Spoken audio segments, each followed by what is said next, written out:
High, এটা ছিল বিয়ের দিন। দাদার বিয়ে যেহেতু পাশের পাড়েই হচ্ছিল, তাই জন্য সবাই ভাবছিল যে হেঁটে হেঁটেই চলে যাবে বরযাত্রী। ওই জন্য বেরিয়েও গেছিলাম। দেখতে পাচ্ছ সামনে একজন দাঁড়িয়ে আছে, উনিও আমাদের সঙ্গে আসছিল, কিন্তু একটু জোরে হাঁটছিল বলে আগে আগে চলে এসছে। কিন্তু তারপর হট করে মাঝ রাস্তা থেকে এই গাড়িটা চলে এলো। তারপরে সবাই বললো যে গাড়িতেই উঠে পড়া যাক, তাই জন্য সবাই মিলে গাড়িতে উঠে পড়েছি। আর ওনাকে তো আমরা খেয়াল করিনি, সেই জন্য উনি একা পড়ে গেছে। কিন্তু টেনশনের কোনো কারণ নেই, কারণ ওনার সঙ্গে আরও অনেকেই ছিল যারা সামনে হেঁটে আসছিল, কারণ যেতে মাত্র 5 মিনিট লাগবে, সেই জন্যই আর কি। তো এই যে আমরা চলে এসেছি বিয়ে বাড়িতে, আর এখানে হচ্ছে বরের এন্ট্রি। তো এন্ট্রি হওয়ার পর এখানে চলছে বরণ পর্ব।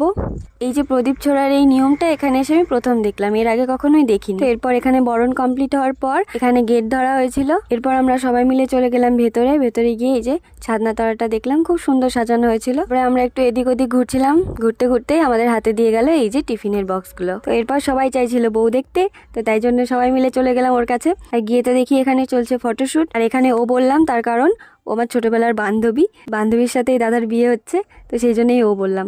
আর এই যে এদিকে বিয়ে শুরু হয়ে গেছে, দেখেছো? বিয়ে তো এইমাত্র শুরু হলো, তাই ভাবলাম বিয়ে হতে তো এখন অনেকটা টাইম আছে। আর আমার প্রচণ্ড খিদে পেয়ে গেছিলো, তাই জন্য চলে এলাম খেতে। খেতে বসে একটা মজার ব্যাপার হলো, খেতে বসেছি সঙ্গে সঙ্গে কারেন্ট চলে গেছিলো। এরপর আবার সঙ্গে সঙ্গে চলেও এসেছিলো। তো চলো আগে খেয়ে নিই, তারপর কথা হবে আবার। তো এই ভিডিওটা আমি এই পর্যন্তই রাখছি, না হলে ভিডিওটা অনেক বড় হয়ে